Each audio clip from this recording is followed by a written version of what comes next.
आतंकी हमले में मारे गए लोगों को एक और जहां श्रद्धांजलि देने के लिए जन समूह उमड़ रहा है, तो वहीं आतंकवादियों और पाकिस्तान के खिलाफ भी देशवासियों में आक्रोश बढ़ता जा रहा है। वहीं रालोद नेता मलूक नागर ने भी इस पर अपनी प्रतिक्रिया दी है, सुनिए। पार्टी की मीटिंग भी ठीक है और सब एक भी हैं, पर इसमें एक सोचना पड़ेगा, जहां तक पार्टियों की बात आती है तो हमें जम्मू कश्मीर में पिछले दिनों पे जाना पड़ेगा, जहां आए दिन महबूबा मुफ्ती साहब जिस तरह के बयान देती थी, उससे पाकिस्तान में बैठे हुए उग्रवादी या पीओके में बैठे हुए उग्रवादी या पूरे वर्ल्ड में कहीं भी बैठे उग्रवादी हैं, उनको सहारा मिलता था, थोड़ी सी उनकी हिम्मत बढ़ती थी।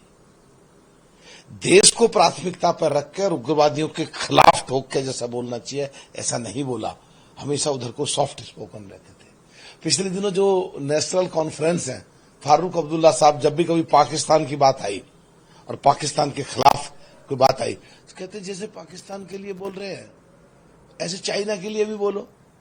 अरे भाई, क्या कहना चाहते हो?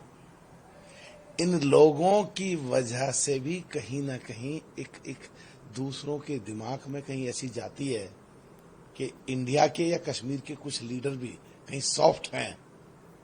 मेरे हिसाब से देश सबसे पहले है, और आज पिछले बयानों को ध्यान में रख करके इन लोगों को सीधा बाहर आके सो कॉल्ड इंडिया गठबंधन की पार्टियां जो एलाइज में हैं, ठोक के बयान देना चाहिए कि उग्रवादियों को उनकी सजा मिलेगी। जिन लोगों ने देश के साथ ऐसा काम करा है, मोदी जी उनको सजा दो, हम तुम्हारे साथ हैं। और पूरा वर्ल्ड, ताकि इन कश्मीर में राजनीति करने वाले लोग बिल्कुल वर्ल्ड के सामने मुखर होकर आए, ये देश के हित में और देश की जनता के हित में होगा। नहीं जैसे ये सॉफ्ट रहते हैं या कहीं बयानों पे साइलेंट हो जाते हैं, उससे कहीं ना कहीं इस तरह की ताकतों को बढ़ावा मिलता है। ये बिल्कुल एकदम गलत बात थी पिछले दिनों भी उनकी, और आज उस चीज को जो गलतियां हुई हैं उनको धोना चाहिए और ठोक करके उनके खिलाफ और पाकिस्तान के खिलाफ इन लोगों को बोलना चाहिए और ये सिद्ध करना चाहिए कि हम इस देश के नागरिक हैं, हम इस देश के भक्त हैं।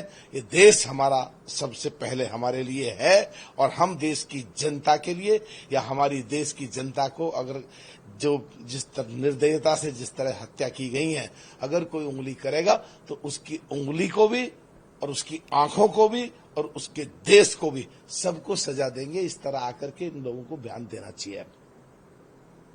पाकिस्तान ने ये टेररिस्ट अटैक करवाया, अब पाकिस्तान के जो प्राइम मिनिस्टर हैं शहबाज शरीफ, वो ये आरोप लगा रहे हैं कि भारत वॉर जैसी स्थिति, युद्ध जैसी स्थिति जो है पैदा कर रहा है, जिस तरह से भारत ने रिस्ट्रिक्शंस लगाए हैं। इस पर आपका? अरे वाह, पाकिस्तान के प्रधानमंत्री, थोड़ी तो शर्म करो। तुम्हारा देश तो भूखा मर ही रहा है, तुम्हारा इकोनॉमी खत्म हो गई है, और तुम इस तरह का कृत्य कराते हो अपने यहां पे आतंकवाद को बढ़ावा देके, और फिर थ्रेट भी दे रहे हो। पूरा वर्ल्ड देख रहा है, थोड़ी शर्म करो। ये देश आज का देश है हमारा भारत, ये मोदी सरकार का देश है आज का देश। इस देश का 146 करोड़ एक एक व्यक्ति खड़ा है। जरा भी तिरछी नजर जिस दिन मोदी जी की होगी, पाकिस्तान के प्रधानमंत्री, तुम और तुम्हारा देश नजर नहीं आएगा कहां गए। ये आ रही है कि स्मॉल आर्म्स फायरिंग जो है कुछ जगहों पर एलओसी पर पाकिस्तानी आर्मी ने शुरू करी है, इंडियन आर्मी भी जवाब दे रही है। एक कहावत है, जब गीदड़ की मौत आती है तो गांव की तरफ भागता है। पाकिस्तान में पनपे उग्रवादी या पाकिस्तान के द्वारा दी गई सहायता से जो कृत्य करा है, अब तुम फायरिंग भी खुद शुरू कर रहे हो, तो गीदड़ की मौत आती है, गांव की तरफ भागता है पाकिस्तानी। समझो इसको क्या क्या है इसका मतलब।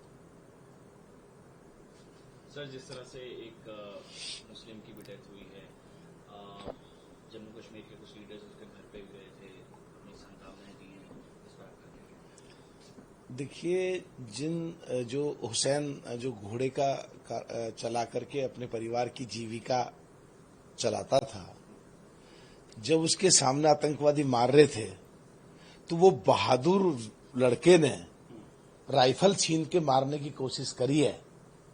और जब उसकी मां से पूछा है, उसकी मां और छोटे बच्चों के अलावा कोई था नहीं परिवार में, तो उस पर गुजरी भाषा आती थी बस। वो हिंदी या उर्दू या अंग्रेजी बोल नहीं सकती थी। तो वो गुजर मुसलमान था, गुजर बकरवाल था। और जो पाकिस्तान की बाउंड्री पे 1200 किलोमीटर के करीब ये लोग हैं, ये देश के लिए लड़ते हैं बगैर तनख्वाह लिए हुए। कारगिल युद्ध में भी इनकी भूमिका ऐसी ही थी।